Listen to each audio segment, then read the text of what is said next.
আমরা জিয়াউর রহমানের বিরোধী নই, তবে বাংলাদেশে আমরা চাঁদাবাজদেরকে ঠাঁই দিব না, ঠাঁই দিব না।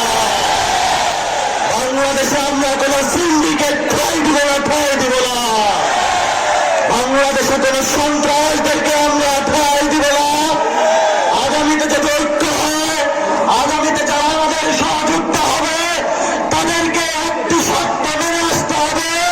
বাংলাদেশে চাঁদাবাজি করা যাবে না, বাংলাদেশে সন্ত্রাস করা যাবে না, বাংলাদেশে সিন্ডিকেট করা যাবে না, বাংলাদেশে জনগণের রাজনীতি করতে হবে।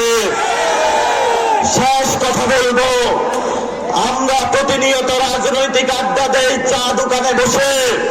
সিলেটের মাটিতে আপনাদের চায়ের বাগান রয়েছে, কিন্তু প্রতিদিন নিত্যকার সকালে যারা চায়ের কুলি মুকুল গুলো প্রতিনিয়ত তুলছে, আমার মা বোনদের কোনো মজুরি নাই।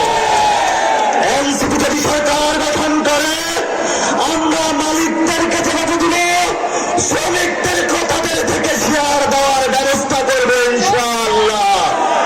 শেষ কথা শেষ করব, সিলেট আউলিয়া কেরামের পণ্যভূমি, ফুলতুলি সাহেবের পণ্যভূমি, অসংখ্য আউলিয়ার পণ্যভূমি।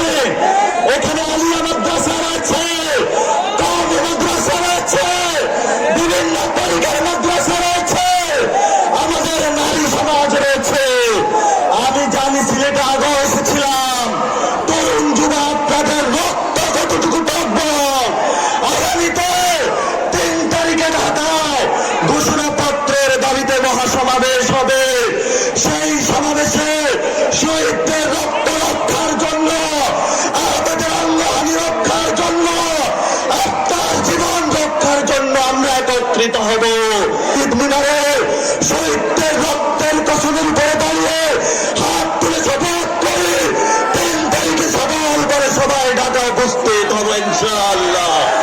সিলেটবাসীর জয়।